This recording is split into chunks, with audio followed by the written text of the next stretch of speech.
अस्सलाम वालेकुम एवरीवन। मैं हूं आपका host Hafiz Awais. Welcome to your रहनुमाई। Never let your degree drive your career. नाज़रीन, किसी भी काम को एहसन तरीके से अंजाम देने के लिए उसके में किसी जेंडर का स्पेसिफिक होना ज़रूरी नहीं होता। हमारे यहाँ एक मिथ बनी हुई है कि औरतों के लिए सिर्फ औरतें ही बात कर सकती हैं। इसी मिथ को ब्रेक करते हुए वुमेन ऑफ पाकिस्तान के फाउंडर आफ्ताब वहीद ने एक नए रास्ते की बुनियाद रखी कि कोई भी किसी भी फील्ड को सर्व कर सकता है। उन्होंने आज से कुछ साल पहले वुमेन ऑफ पाकिस्तान का आगाज़ किया एंड लास्ट ईयर उन्होंने मैन ऑफ पाकिस्तान का आगाज़ किया। आइए मिलते हैं आफ्ताब वहीद के साथ। वेलकम आफ्ताब। मैं चाहूँगा कि आप हमारे नाज़रीन को पहले अपना इंट्रोडक्शन दें, देन हम अपनी गुफ्तगू का आगाज़ करेंगे। Thank you Hafiz for having me. मेरा इंट्रोडक्शन क्या है? मेरा इंट्रोडक्शन आपने दे दिया। आफ्ताब वहीद मेरा नाम है। क्वालिफिकेशन जो है, मेरी बैकग्राउंड है वो मेरा MSc gender and women studies में, और now I am pursuing law, और वो मेरा तकरीबन मुकम्मल होने वाला है। और बस, और वुमेन ऑफ पाकिस्तान मेरा डिग्री से ही एक मुझे आइडिया हुआ था कि क्योंकि हमें जो पढ़ाई जा रही थी केस स्टडीज ड्यूरिंग, जब मैं MSc gender and women studies कर रहा था, तो वो अमेरिकन थी केस स्टडीज, वो यूरोपियन थी केस स्टडीज। हमारे पाकिस्तानी कोई केस स्टडीज नहीं थी कि खवातीन किस तरीके से अपने फील्ड्स में किस तरह से वो उनको स्ट्रगल कर रही हैं, किस तरीके से वो उनके क्या मसाइल हैं, उनका पर्सपेक्टिव क्या है। तो वो ड्यूरिंग डिग्री मुझे अंदाज़ा हुआ कि मुझे शायद इस पे काम करना चाहिए, लेकिन वो बाद में इतना एग्जीक्यूट हो जाएगा ये अंदाज़ा नहीं था। तो बहरहाल इसी से ही इसका वुमेन ऑफ पाकिस्तान का कॉन्टेक्स्ट मेरी जेंडर एंड वुमेन स्टडीज़ ही है। ओके, सो आफ्ताब हम थोड़ा सा पीछे जाएंगे। एमएससी जेंडर स्टडी से पहले आपने बैचलर किस फील्ड में किया था? मेरा सिंपल बैचलर इन आर्ट्स था। उसका मेजर जर्नलिज्म था, और सिंपल बस। उसके बाद जैसे आम लोग करते हैं मैट्रिक, उसके बाद एफए, उसके बाद बीए, और दरमियान में एमबीए की भी ट्राई की थी, लेकिन वो ड्यू टू सम सर्कमस्टांसेस वो कंप्लीट नहीं कर सके। फिर जॉब्स थी, फिर बाहर चले गए और वो डिसकंटिन्यू हो गया। वापस आए तो मुझे सोशियोलॉजी का बड़ा शौक था कि सोशियोलॉजी पढ़ी जाए शुरू से, तो उसमें मेरा एडमिशन नहीं हुआ ड्यू टू मेरिट। तो मुझे ओके, एक मुझे एक ही जगह मिली, वो एमएससी जेंडर वुमेन स्टडीज। मैंने कहा चले पूरा सोशियोलॉजी तो नहीं है, लेकिन उसका कुछ पार्ट तो है, तो मैंने MSc gender and women studies में दाखला ले लिया, और उसके बाद फिर उसको सीरियसली पढ़ना शुरू किया। बस यही था। तो आफ्ताब, अगेन हम लोग जिस तरह से बैकग्राउंड हमारा जो है वो उकाड़ा और वाली साइड का बैकग्राउंड है। हम ऐसे इलाकों से हैं जहाँ जो है एक मिथ्स बनी होती हैं कि भाई बच्चा आपने इंजीनियरिंग कर ली या डॉक्टर बन गए तो आप कामयाब हो। इन फील्ड्स का तो कभी किसी ने सुना ही नहीं होगा कि जेंडर स्टडीज भी कोई चीज है। और स्पेशली जब एक मेल बंदा कर रहा होगा तो कैसे कम्युनिटी ने उसको किस तरह से लिया। जब अगर आपने फैमिली से शेयर किया या दोस्तों से शेयर किया तो उनका क्या रिएक्शन था इस फील्ड को चूज करने पे आपका? यार उनका क्या रिएक्शन होगा, मतलब कोई खास मुझे खुद भी जेंडर एंड वुमेन स्टडीज की जो डिग्री थी वो एट द 11th और ही पता चली, अच्छा ये भी एक डिग्री होती है। तो ओके, वो क्या कहते हैं कि मुझे तो शौक था सोशियोलॉजी का। तो जब मुझे सामने ये आई और मैंने इसके कोर्सेज पढ़े, तो मुझे अंदाजा हुआ कि टू सम एक्सटेंड ये सोशियोलॉजी की ही एक, कह लें एक ब्रांच कह लें, या उसी उसी उसी मैथडोलॉजी भी एक स्टडी है। और मैंने कहा चलें इसको करके देखते हैं। इससे पहले जब मैं लम्स में जॉब कर रहा था एज ए रिसर्च एसोसिएट, तो वहाँ पे जेंडर के एक दो सब्जेक्ट्स जो पढ़ाते थे, उन लोगों से मतलब थोड़ा सा नाम सुना हुआ था, लेकिन मैं डिग्री से फेमिलियर नहीं था। और मुझे अंदाजा हुआ क्योंकि मैंने डेवलपमेंट सेक्टर में काम किया, तो मुझे था शायद कि ये मुझे उधर काम आ जाएगी। जैसे नॉन गवर्नमेंट ऑर्गेनाइजेशंस में अगर आपने काम करना हो तो फिर उसके लिए, तो मैंने उसको जहन में रख के कहीं इसमें दाखला ले लिया। But it was not planned. मतलब मेरी एजुकेशन और हमारी जिस बैकग्राउंड से हम होते हैं, हमारी एक्सीडेंटली प्लान्ड होती है। ये तो आजकल के लोगों के पास बहुत ज़्यादा एज है कि उनके पास इंटरनेट है, इंफॉर्मेशन तक इतनी रसाई है। तो हमें तो पता ही नहीं होता था कि क्या करना है, और जिसने जो कह दिया दो ही ऑप्शन होते थे, डॉक्टर हैं या फिर दूसरा भी ऑप्शन डॉक्टर ही होता था, इंजीनियर भी नहीं था। मेरे वालिद साहब भी डॉक्टर हैं और उसके बाद मेरे दोनों भाई भी। तो वो मुझे एक वो भी था प्रेशर के, मैंने भी इसी फील्ड में आना और मैंने उसमें काम भी किया, फार्मासिस्ट तक देखा। लेकिन बहरहाल वो टू सम एक्सटेंट मैं उससे कहीं था, किसी तरह उस प्रैक्टिस से मुझे खुशी नहीं हुई। तो मैंने अपना रास्ता अलग किया, करियर स्विच किया और gender studies while working at my father's hospital और क्लिनिक मैंने इसको स्विच किया और आहिस्ता आहिस्ता इस तरफ मैंने आना शुरू किया। यही इसका बैकग्राउंड है। तो आपने अभी मेंशन किया आपने डेवलपमेंट सेक्टर में भी काम किया है। डेवलपमेंट सेक्टर में किस फील्ड में आपने सर्व किया है? यार एक ऑर्गेनाइजेशन थी हमारे पास, वो पंजाब लोक सुजाग एक ऑर्गेनाइजेशन थी, उसका आयोडीन डेफिशिएंसी डिसऑर्डर पे काम था। वो दीपालपुर, मेरे हुजरा शाह मुकीम से थोड़े से फासले पर दीपालपुर है।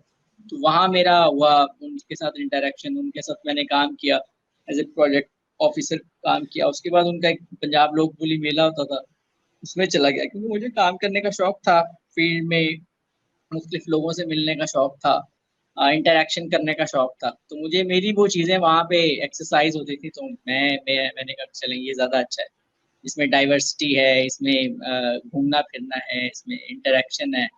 तो चलें वो साथ साथ लोग काम भी हो रहा है और साथ साथ लोगों से भी मिल रहे हैं। तो वो ये मेरी अर्ली मतलब इंस्टीट्यूट से जिनसे मैंने काम किया। उसके बाद एक दो और ऑर्गेनाइजेशन हैं बड़ी, अ, वो काम करने के बाद जब मुझे थोड़ा सा अंदाजा हुआ तो फिर मुझे मैंने इन सारी चीजों से स्टेप बैक किया कि इट्स नॉट अ मतलब परमानेंट कैरियर।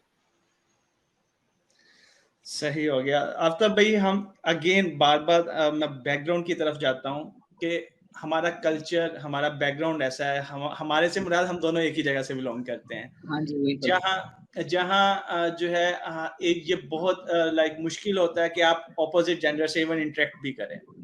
हमें हमारे कल्चर ने या हमारी उन वैल्यूज ने इतना मतलब रिस्ट्रिक्ट किया होता है कि हम जस्ट बड़े अदब से ही बात, एक जो है वो सिर्फ काम की बात कर सकते हैं। उसके सब के बावजूद आपने जो है एक फील्ड चुनी जेंडर स्टडी और उसके बाद वुमेन ऑफ पाकिस्तान का आगाज किया।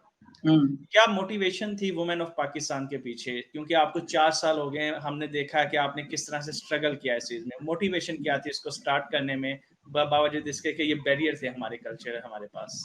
क्या मेरे पास बड़ी मोटिवेशन, मेरे पास कोई ऑप्शन नहीं था इसके अलावा। मतलब मैंने एक डिग्री ले ली थी और उसमें ही मुझे कुछ करना था।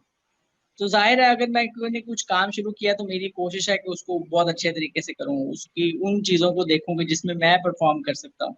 तो मोटिवेशन तो यही थी कि यार कहीं भी दाखला नहीं मिल रहा, कहीं भी एडमिशन नहीं मिल रहा, तो जेंडर स्टडी में मिल गया, मेरे पास एक ही डिग्री करने के लिए है, उसमें मैं क्या बेहतर कर सकता हूँ। तो वो मुझे मतलब रास्ते में इन वर्कशॉप्स में पता चल गया कि मैं ये करूंगा। उसके दौरान फिर एक्सपोजर इस तरह से, मोटिवेशन उस वक्त आई कि जब मैं एक फेलोशिप पे गया यूएसए, अमेरिका, और वहां पे मैं फेसबुक के हेडक्वार्टर भी गया, गूगल के भी गया, मुख्तलिफ ऑर्गेनाइजेशन जैसे रॉकफेलर फंड था, हेनरी क्लिंटन की ऑर्गेनाइजेशन थी, गेट्स फाउंडेशन थी। तो जब वो एक्सपोजर मिला और मुझे फेसबुक के हेडक्वार्टर पे जाके पता चला कि यार हमारे यहाँ पे सबसे ज्यादा ग्रुप्स बनाने पे और लोगों को साथ लेके चलने पे हमारा होता है कंसर्न, पाकिस्तान में खसूसन पंजाब में लोगों को क्या इकट्ठा किया जाए, मिलकर कुछ किया जाए। लेकिन वो जो चेंजिंग एरा था डिजिटल सोशल मीडिया का, उसमें मुझे अंदाजा हुआ वहां जाके यार कि अब आप अकेले भी सबसे काफी कुछ कर सकते हैं अगर आपके पास कुछ सेट स्किल सेट है ऐसा। तो अब टाइम है कि आपको 10-10, 20-20, 30-30 लोगों के साथ काम करने की जरूरत नहीं है। अगर आप 2-4 लोगों के साथ मिलकर भी काम कर लें तो वो बेहतर है। तो हम जब यहाँ पे डेवलपमेंट सेक्टर में थे तो तब भी एडवोकेसी करनी, लॉबिंग करनी, लोगों से मिलना, मुख्तलिफ ऑर्गेनाइजेशन से मिलना, 10 अपनी बतानी, 20 उनकी सुननी, और फिर भी पता चलता कि इसका कोई खातर ख्वाह रिजल्ट नहीं निकल रहे। तो मुझे अंदाजा हुआ कि यार ये सोशल मीडिया एक बहुत अच्छा कोई मीडियम है और ये यहाँ से ऑपरेट हो रहा है। और उसका फर्स्ट हैंड एक्सपीरियंस भी हम वहाँ जाके पालो अल्टो में हमने देखा, उसके हेडक्वार्टर में, कि यार ये कोई अच्छी चीज़ है, इसलिए देखना चाहिए। तो फिर मेरे बैच में एक मेरे फेलो थे, दानियाल शाह। तो Daniyal Shah is a photographer और फिल्म मेकर। तो वो भी उसका, मैंने उन लोगों से बहुत ज्यादा सीखा। उसमें से सबसे कम 15 लोगों में से सबसे कम स्किल सेट मेरी थी। तो मैंने उन 14 लोगों से बहुत ज्यादा सीखा और फिर वो एक्सपोजर भी बहुत रिच था। तो उन वहां से मुझे अंदाजा हुआ, कनेक्टिंग डॉट्स करने शुरू किए थे। अच्छा, अगर मैं ये करता हूँ, ये करता हूँ, फिर स्टडी शुरू हो गई, स्टडी कंप्लीट हुई, तो मेरे जहन में आया कि मुझे एक ऐसा प्लेटफॉर्म शुरू करना चाहिए अपनी अपनी फील्ड में जाके। मैं अगर पीएचडी करूं और या मैं आगे पर स्टडीज परसू करूं, तो मेरे पास कुछ कुछ उसका काम हुआ हुआ हो। मतलब मैं रॉ हैंडेडली ना चला जाऊं। अगर कोई पूछे कि क्या किया अपने तौर पे, कितना कर सके, क्योंकि स्कॉलरशिप्स में ये बड़ा मेजर पार्ट होता है कि आपकी सोशल और सोसाइटी के लिए आपने क्या काम किया, सोशल आपका कोई प्रोजेक्ट्स क्या थे। तो मैंने तो इसको इसलिए शुरू किया कि चलें women of Pakistan. Women of Pakistan की दूसरी बड़ी मोटिवेशन ये थी कि जिस बैकग्राउंड से हम आते हैं, आपकी बात बिल्कुल ठीक है, वहाँ पे जो मखलूत इंटरेक्शन है वो बिल्कुल नहीं होता। मुझे इस वजह से ज्यादा चैलेंज नहीं हुए कि मेरी फैमिली के ये पर्सनल चैलेंज नहीं थे मुझे। लेकिन बहरहाल हमने कभी भी जेंडर स्टडी से पहले, मैंने खुद बताते खुद कभी भी औरत को एक इंडिविजुअल की बुनियाद पे कभी नहीं देखा। वो मुझे रोल्स में ही नजर आती थी। मैंने वो खातून हो सकती है बहन, वो माँ हो सकती है, वो भाभी हो सकती है, वो बीवी हो सकती है, और कुलीग हो सकती है। और कुलीग भी क्या होती हैं, वो भी सारी बहनें होती हैं ऐसा। मतलब मैंने कभी उसको, जैसे मैं एक आदमी को, एक ह्यूमन बीइंग को ट्रीट ट्रीट करता हूँ, मैं उसको हमेशा रोल में ही नजर आया। अगर कभी मुझे खातून का ख्याल आया तो वो रोल के अंदर ही आया। तो जब जेंडर स्टडी पढ़ा और वो अपनी प्रोफेसर मेरे थे वहाँ पे, डॉक्टर इफ़त हक थी, बहुत ज्यादा अच्छे लोग थे। तो मुझे पता चला कि यार अच्छा, खातून तो जो होती है, अब ये मेरा तकरीबन 25 ईयर्स में मैं हूँ, 24 25 में मुझे इस वक्त जाके पता चल रहा है कि अच्छा, खवातीन भी इंडिविजुअल होती है। उनका भी कोई पर्सनल किस्म का, मतलब उनकी भी पर्सनल स्पेस होती है। अच्छा, वो भी फील करती है एज एन इंडिविजुअल। पहले तो यही था कि हमने ही उनको प्रोवाइड, हम इस हर चीज के प्रोवाइडर हैं। लेकिन मैंने, टू बी वेरी ऑनेस्ट, मैंने जेंडर स्टडी में ही आके देखा कि तभी मुझे रियलाइज हुआ। तो मैंने जब अपने, उस वक्त तक मेरी शादी भी हो चुकी हुई थी, तो मैंने कभी भी देखा कि यार हर जगह पे तो खवातीन मेरे साथ हैं। वो जब मैं पैदा होता हूँ तो माँ होती है, उसके बाद बहनें आ जाती हैं, उसके बाद शादी में बीवी हो जाती है। तो मैं, आप जहाँ काम करते हैं वहाँ कोलीग्स होते हैं। आधी से ज्यादा जिंदगी तो खवातीन के साथ ही गुजर जाती है आपकी। मर्दों से इंटरेक्शन बेशक इतना नहीं है, चाहे आपका एरिया कम है या आपका एरिया ज्यादा है, आपका इंटरेक्शन, लेकिन आपका सबसे ज्यादा इंटरेक्शन खवातीन के साथ ही होता है, चाहे वो महदूद ही हो। वो आपकी फैमिली के अंदर भी ज्यादा खवातीन के साथ ही होता है। तो अगर आप, और जिस तरह से वेव आई है इंडस्ट्रियल, फिफ्थ इंडस्ट्रियल एज के बाद एक फिफ्थ वेव भी कहते हैं उसे, पोस्ट इंडस्ट्रियल वेव, तो उसमें ये सोशल मीडिया आया है, लोगों को अपनी पावर का, अपनी आप को एग्जीक्यूट करने का, आगे आने का मौका मिला है।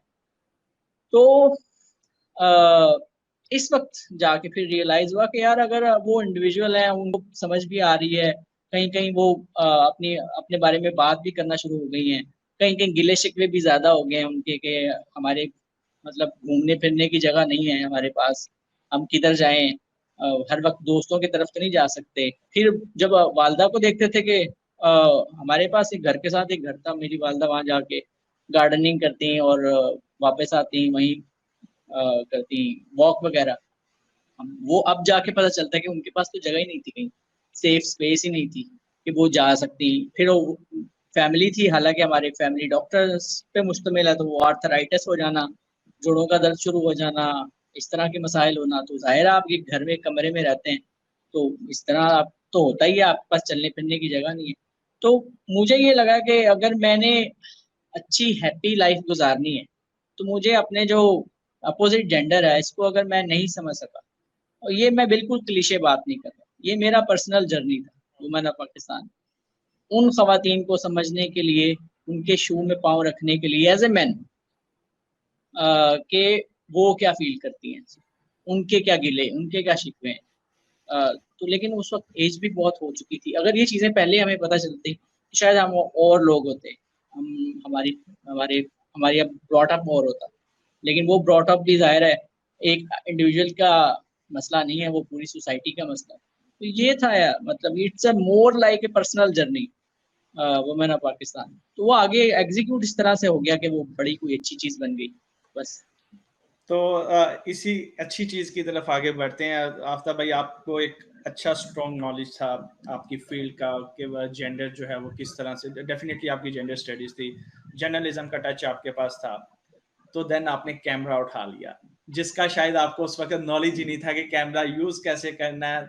हमने जर्नी में देखा कि किस तरह आपने एक कैमरा से, इस टाइम आपका कोई भी, even from the day one, एक चीज जो इंटरव्यूज में हम विटनेस की थी और आप फोकस भी कर रहे थे, क्योंकि हमारी डिस्कशन रहती थी इस चीज पे, कि उसकी क्वालिटी आज भी बहुत हाई लेवल की क्वालिटी है।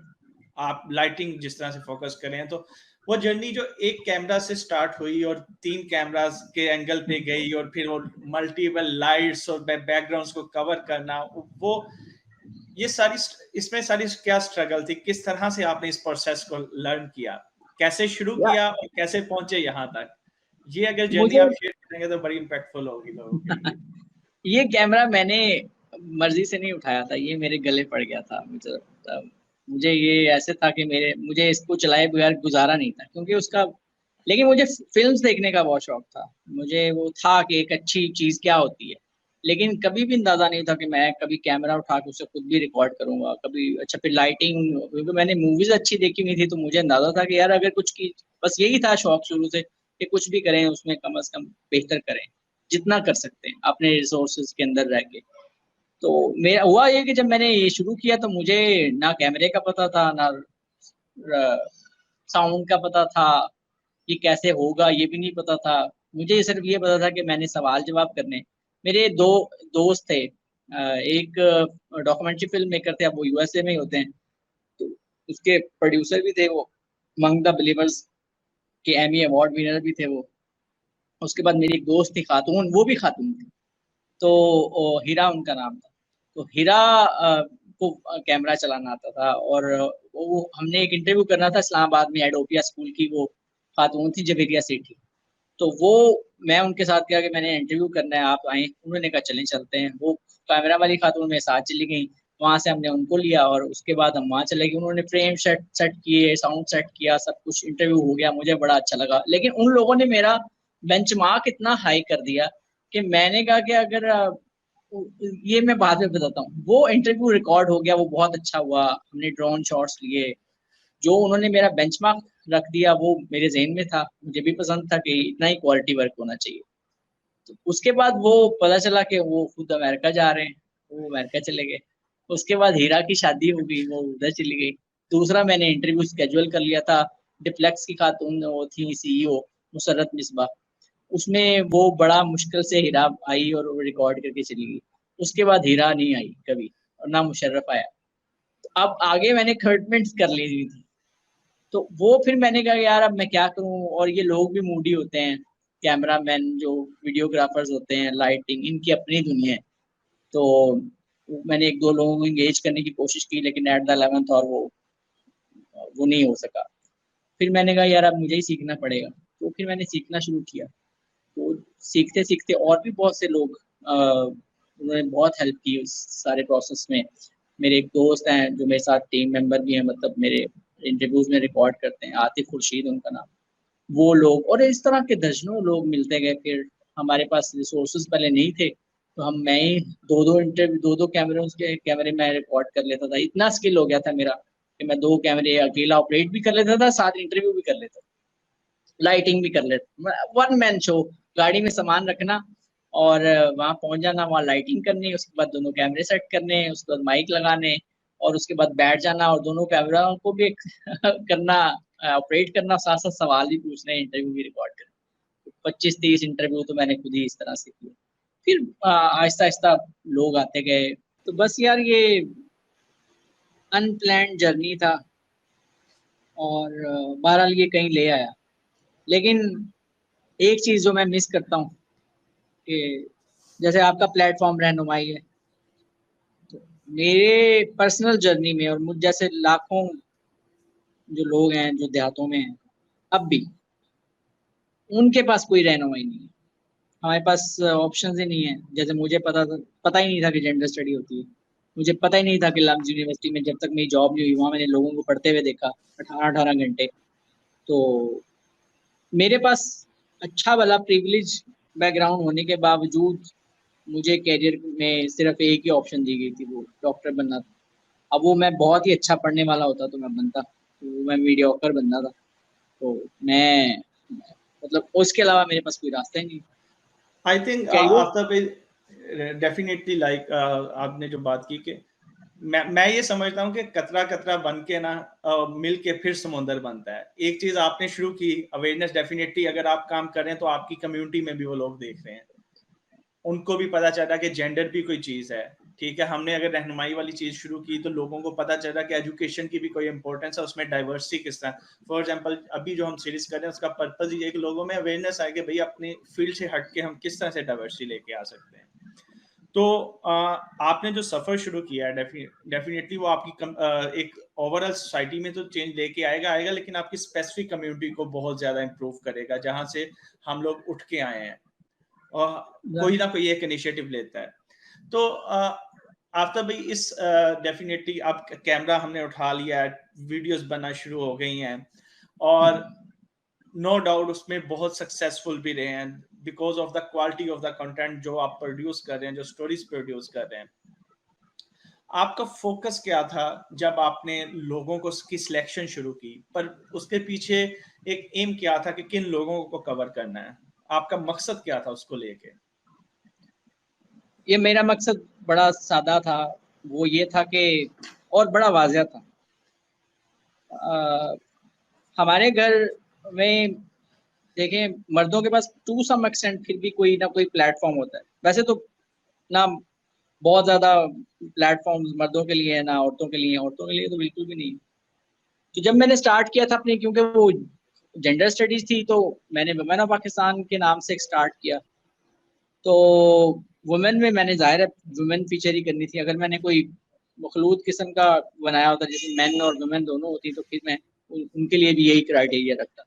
हमारे पास जहाँ पे बहुत ज़्यादा अच्छे लोग हैं ना, वहाँ पे सबसे ज़्यादा प्रॉब्लम ये है कि वो तादाद में बहुत कम है और वो इतने बिजी हैं कि उनको शायद लोग कम जानते हैं, और जिनको जानते हैं उनकी परफॉर्मेंस पे बड़ा क्वेश्चन मार्क। मेरे जैसा बंदा जब देहात से उठ के आता है गांव में और फिर कहीं बाहर का चक्कर वक्कर भी लगा लेता है, किसी अच्छी यूनिवर्सिटी में पढ़ भी लेता है, जॉब भी कर लेता है, तो उसको रियलाइज होता है कि अच्छा यार, 30 साल का मैं हो गया हूँ, 25 साल का हो गया हूँ, 28 साल का हो गया हूँ। इनमें से मुझे कई लोग मिले, लेकिन उनमें 2-3 लोग बहुत क्रेडिबल थे। अगर ये 2-3 क्रेडिबल लोग मुझे जिंदगी में कहीं पहले मिले होते ना, तो मेरी जिंदगी कुछ और होती। तो मेरे दिल में वो खलिश थी कि मेरे से बाद आने वाली मेरी जो खवातीन है, मेरे घर की खवातीन है, किसी और के घर की खवातीन है। हाँ, तो जेंडर स्टडी में मुझे ये भी पता चला कि और भी बहुत ज्यादा सिर्फ एक मेन स्ट्रीम मीडिया या फिल्म्स या शोबिज ही नहीं होता खवातीन के आगे जाने का। खवातीन ने बड़ी बड़ी फील्ड्स में काम किया है। तो वो, लेकिन मैं जब देखता था टीवी चैनल, तो उसमें मुझे जो दिखाया जा रहा था वो बिल्कुल ही ऑपोजिट था। वो इतना ज्यादा ग्लोरीफाई नहीं करते, क्योंकि उसमें ना मिर्च मसाला होते हैं। किसी की स्ट्रगल में क्या आप दिखाएंगे, सिजलिंग कंटेंट क्या दिखाएंगे आप? मेन स्ट्रीम मीडिया में यहाँ मिजरी दिखा रहे होते हैं कि जी खातून ने ठेला लगाया और उसके बाद वो सक्सेस स्टोरी बता रहे होते हैं। यहाँ आप सक्सेस स्टोरी बताएंगे या मिजरी दिखाएंगे। इसके अलावा डार्क एरियाज जो है, दरमियान के ग्रे एरियाज, उसके ऊपर कोई काम नहीं है कि वो खातून ने कैसे किया, कहाँ से आगाज किया, क्या बैरियर्स थे, क्या मसले थे, फैमिली कैसे का क्या एटीट्यूड था।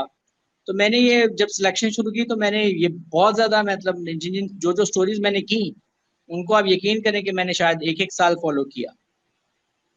और अब भी मैं जो स्टोरीज कर रहा हूँ वो रैंडमली पिक नहीं की मैंने। मतलब उनका काम देखता हूँ, फिर उसका इम्पैक्ट देखता हूँ, फिर उसकी क्रेडिबिलिटी देखता हूँ। जितनी मैं जज कर सकता हूँ या अपने इर्द गिर्द से पूछ सकता हूँ कि इनका काम कितना है, इनका ग्राउंड्स में भी, क्योंकि डेवलपमेंट सेक्टर में काम करते हुए मुझे एक चीज का अंदाजा हो गया था कि कुछ प्रोफाइल्स बहुत फेक होती हैं। वो सिर्फ रेज्यूमे तक अच्छी होती हैं, वो सिर्फ वेबसाइट्स तक अच्छी होती हैं, वो सोशल मीडिया के पेजेस तक अच्छी होती हैं। लेकिन जब वो आप उनको थोड़ा सा 5 मिनट उनके साथ बात करें, तो उनके पास उनकी ग्राउंड्स, उनकी जड़ें ही नहीं होती कहीं भी, किसी भी काम में। वो अगर एनवायरनमेंट का वेव आती है तो एनवायरमेंटलिस्ट हो जाते हैं। वो अगर एआई की वेव आई आपका तो एआई के एक्सपर्ट बन गए, हाँ ब्लॉकचेन की जी, वेव आई तो मैंने हाँ कहा ब्लॉकचेन पे डेटा साइंटिस्ट आजकल। मैं ये भी सोच रहा था कि हर बंदा जिसने कंप्यूटर साइंस पढ़ी है, अब इवन एक भी सब्जेक्ट डाटा का पढ़ा है, आज वो डेटा साइंटिस्ट।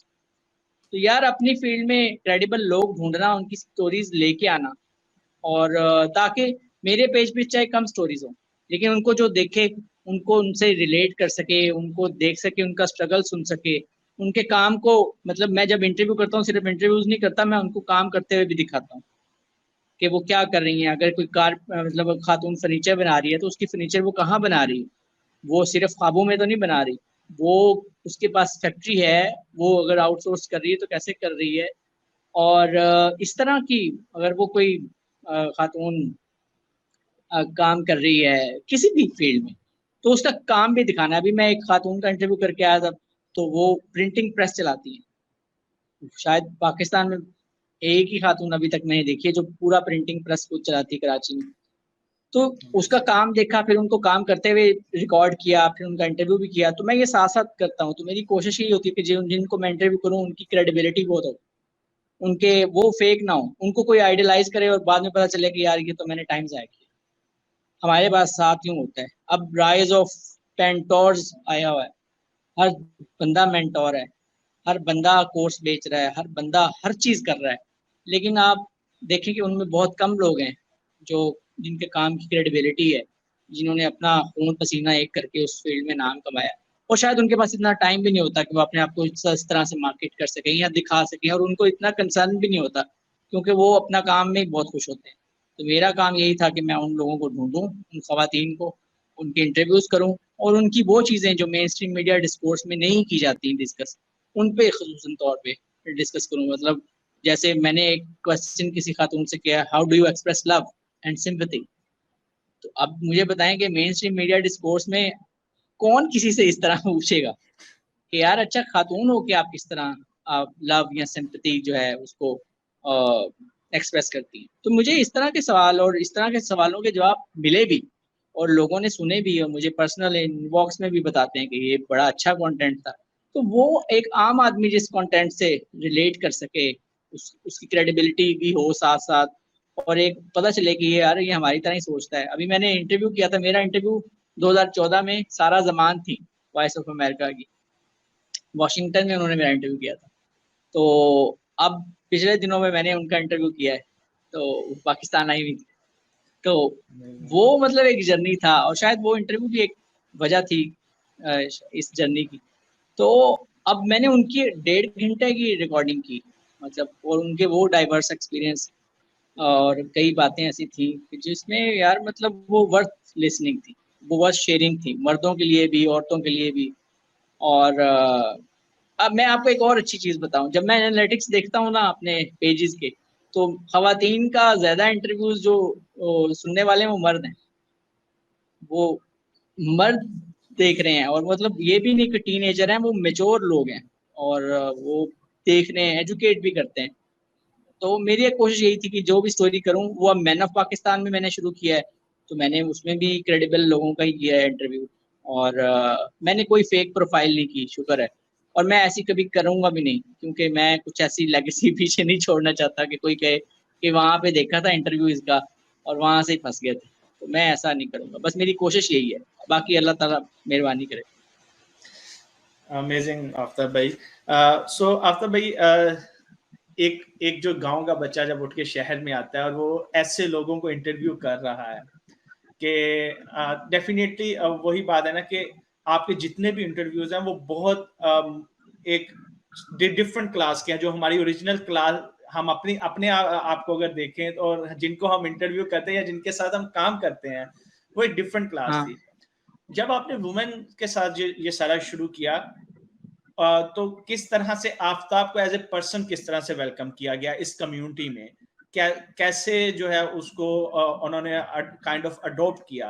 एंड जब आपने मेंस के साथ स्टार्ट किया तो कैसा वेलकम मिला?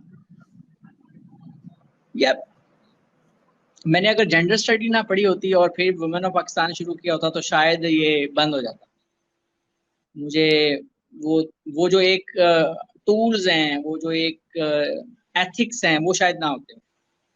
और मैं उस तरह से, मुझे वो प्री रिक्विजिट्स हैं कि खातून से आप क्या चीज़ है जिससे वो पूछ सकते हैं, और क्या मेरी लिमिट्स हैं, क्या उसकी लिमिट्स हैं, उसको मैं क्या मजबूर ना करूं ऐसा कि जो वो अगर कुछ कहे तो वो उसके लिए बाद में खुद वबाले जान बन जाए।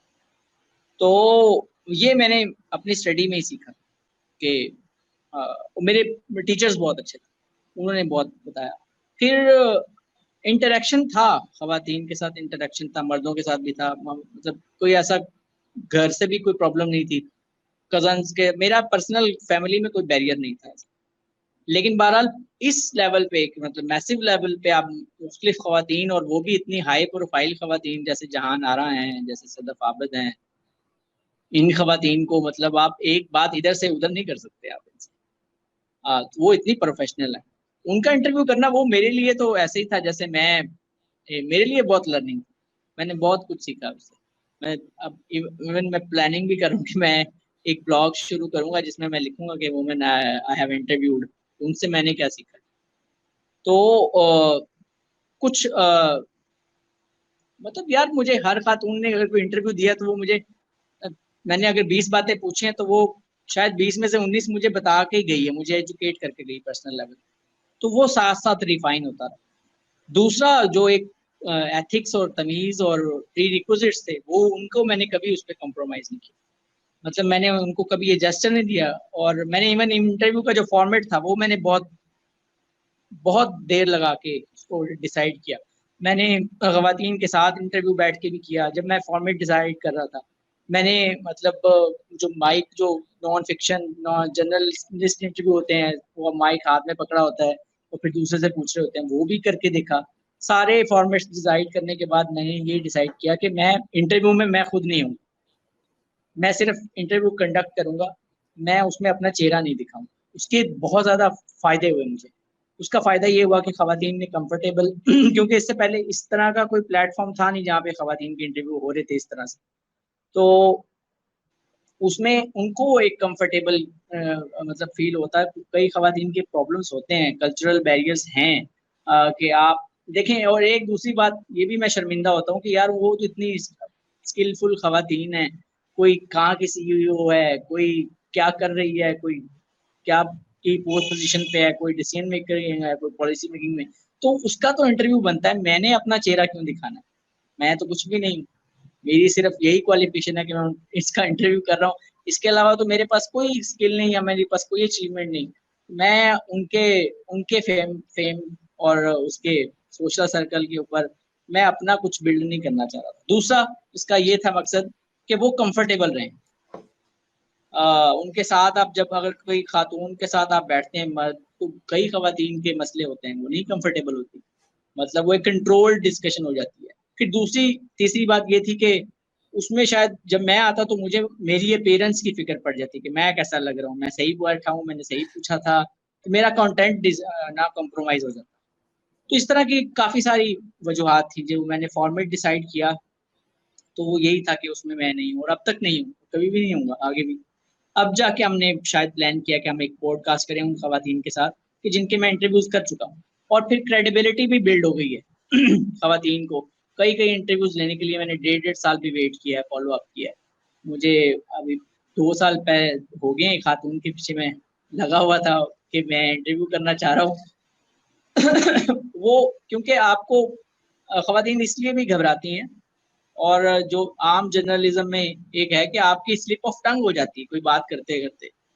कोई आपने ऐसी बात कह दी जो ठीक है, वो आपने सही कही, लेकिन जब वो सोसाइटी में जाएगी तो वो आपके लिए बबाले जान बन जाएगी।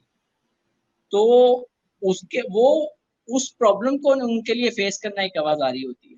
तो मैंने ये क्रेडिबिलिटी बिल्ड की कि मैंने कभी भी ऐसी कोई वल्नरेबल मोमेंट हुआ है, कोई स्लिप ऑफ टंग हुई है, कोई ऐसी बात हो गई है कि जो मुझे पता चला है कि अगर ये मैंने कह दी तो इसके जॉब को, इसकी पोजीशन को कहीं ना कहीं डेंट होगा। तो मैंने वो उसको एडिटिंग में खत्म कर दिया। और इवन मैं बता भी मतलब उन्हें कह भी देता था। और अब लोगों को, खवातीन को, इवन मर्दों को भी ये पता चल गया कि अच्छा, उसके इंटरव्यू में अगर कुछ कह भी दिया तो वो लगेगा नहीं। तो ये बिल्ड करना with the passage of time, 3 साल में ये क्रेडिबिलिटी इस प्लेटफॉर्म की बिल्ड करना, वो मैं कामयाब हो गया। अब मुझे प्रॉब्लम नहीं है कि, लेकिन वो बहरहाल उसके पीछे बहुत ज़्यादा मेहनत थी। मुझे आज भी याद है कि इंटरव्यू लेने के लिए मैं गाड़ियों में भी सोया हूँ, गाड़ी के पीछे सोया हूँ, पूरी रात सोया हूँ, सुबह उठ के इंटरव्यू करना। मेरे पास जगह नहीं होती थी सोने की। तो यार कोई एक प्रॉब्लम थे मतलब, लेकिन ये बड़ा बेहतरीन जर्नी था मेरी लाइफ का, अब भी सबसे बेहतरीन जर्नी है। तो बस वो आ गया अल्लाह की तरफ से। बाकी वो उन्होंने मुझे सिखाया ही, मैंने उनसे जितना सीखा वो अनमैच्ड है। और मैं मर्दों का इंटरव्यू कर रहा हूँ तो उनसे भी मैं जो सीख रहा हूँ वो भी अनमैच्ड। तो इसलिए शायद मुझे लगता है कि मैं खुश भी हूँ इसमें। खूबसूरत। सो आफ्टर भाई, डेफिनेटली एक आपने बहुत ज़बरदस्त स्ट्रगल की सारे मकसद को अचीव करने के लिए। जो आने वाली यूथ है हमारी, मैं चाहूँगा कि उनके लिए आप क्या पैगाम देना चाहेंगे? अगर कोई कुछ करना चाह रहा है, वो स्टार्ट नहीं कर रहा उस चीज़ को, इसलिए कि वो मेरी फील्ड नहीं है। फॉर एग्जांपल, आपने आपने जेंडर स्टडी पढ़ी थी, आपको जर्नलिज्म का आइडिया था, लेकिन कैमरा जिस तरह से आपने शुरू किया कि पता ही नहीं था इक्विपमेंट, नाउ एडिटिंग का आपको पता है सारा, एक चीज आपने सीखी। जो आने वाली यूथ है उसके लिए आप क्या पैगाम देंगे कि अगर वो कुछ करना चाहते हैं और वो हट के है, जैसे आपने वही बात है, हमने बात की कि एक बैकग्राउंड से उठ के फीमेल वाला सारा काम करना, लोग समझते हैं शायद वुमेन के लिए सिर्फ वुमेन ही खड़ी हो सकती हैं, ऐसा नहीं है। तो क्या आपका क्या उनको एडवाइस होगी, उनको क्या करना चाहिए और क्यों एडवाइस करना चाहिए? एडवाइस तो मेरी क्या होगी, मैं उन्हें क्या एडवाइस दूंगा, मैं उन्हें यही बताऊंगा कि आज 2000 पहले 2000 से पहले 1999 तक आप लोगों को देखें, उनके बेशतर के कैरियर्स जो हैं वो बिल्कुल डिफरेंट ही रहे हैं उनकी स्टडी से। किसी ने अगर बायोलॉजी में माइक्रोबायोलॉजी की, पता चला कि बाद में वो जनाब बैंक में जॉब कर रहा है। आप उनके कभी डिग्रीज और कैरियर्स देखें तो आपको 100 में से तकरीबन 70-75% लोग ऐसे नजर आएंगे कि जिनकी डिग्रीज मुख्तलिफ हैं और काम वो मुख्तलिफ कर रहे हैं।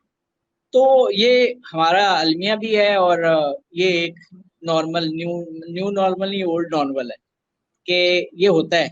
हमारे पास क्योंकि प्लानिंग नहीं है, हमारे पास काउंसलिंग नहीं है, हमारे पास रहनुमाई नहीं है, तो हम ऐसे ही, पीछे भी लोग करते हैं हम भी यही करते हैं। ये तो अब लोगों के पास इंटरनेट के आने के बाद इतनी वसीह है। अब तो मैं सोचता हूँ कि काश मैं इस वक्त में पैदा होता। तो मैं तो, अब तो सिर्फ मैटर ऑफ चॉइस है। आप जो भी चाहें, सिर्फ 4 से 5 साल आपको लगते हैं उसमें मास्टर करने में। वो कोड है, कोडिंग करनी है, वो फिल्म मेकिंग है, वो कुछ भी है यार, आपके पास पढ़ाने के लिए पूरा वर्ल्ड आपके पास पड़ा है। आपके पास यूनिवर्सिटीज हैं फ्री कोर्सेज करवा रही हैं, आप जो भी करना चाहें। और बगैर उस्ताद के, मतलब स्क्रीन पे बैठ के आपने सिर्फ वो टाइप करना है जो आप करना चाहते हैं, और आपके पास सैकड़ों रिजल्ट्स आ जाएंगे कि ये भी वो पढ़ा रहा है, ये भी कुछ प्रॉब्लम सॉल्व है, जो तुम सीखना चाह रहे हो ये इसका मेंटोर है। और टॉप नॉच, अपनी फील्ड के टॉप नॉच कोर्सेरा वगैरह, ये लोग जो पढ़ाते हैं वहाँ पे अपनी अपनी फील्ड के वो मास्टर होते हैं। अब तो सिर्फ मैटर ऑफ चॉइस है, आपने जो डिसाइड किया वो बनना है, तो 3 साल आप मेहनत से काम कर लें, कोई मसला ही नहीं है। अगर मेरे जैसा बंदा 38 साल 29 साल का होके 35 साल में अपना कैरियर शिफ्ट करता है, और 35 ईयर्स में मैंने अपना कैरियर शिफ्ट किया, तो 4 साल में मुझे 4 साल लगे, और वो भी इस वजह से लगे कि मैं ओल्ड स्कूल हूँ। मुझे 10 चीजें समझते हुए देर लगती है, और मुझे, मेरे पे जिम्मेदारियां भी हैं, शादीशुदा भी हूँ मैं, बच्चे भी हैं, वो वाली भी सबसे बड़ी मतलब जिम्मेदारियां फैमिली की होती हैं, उनको भी पूरा करना है। कैरियर भी स्विच किया है, नई चीज भी देखनी है, नई चीज सीखनी भी है, और वो भी बुढ़ापे में, जब आप 35 से 39 तक हो जाएं।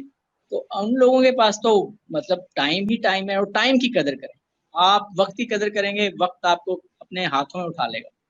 तो it's a just matter of choice, whatever you want to do please go for it, और you can do it, and it will take only 3 to 5 years कि आप उसमें मास्टर बन जाएंगे, अनमैच्ड। बहुत बहुत शुक्रिया आफ्ताब भाई, आपने अपनी स्टोरी को शेयर किया। सो नाज़रीन, आज की स्टोरी से हमें एक चीज़ तो सीखने को मिलती है कि अगर आप में एक विल पावर हो, आप कुछ करना चाहते हैं, तो आज के दौर में ये डिजिटल वर्ल्ड भरा पड़ा है। आपको जस्ट जाना है, गूगल पे लिखना है कि आप क्या सीखना चाहते हो, या आप लोगों को, जिस तरह से आफ्ताब भाई ने अपनी स्टोरी में शेयर किया कि जो आपके दोस्त हैं, जो आपके उस्ताद हैं, उनको अप्रोच करें। आप एक नहीं तो दूसरा आपकी हेल्प करने को रेडी होगा, आपको गाइड करने को रेडी होगा। इसी के साथ मुझे इजाज़त दीजिए। अल्लाह हाफिज़।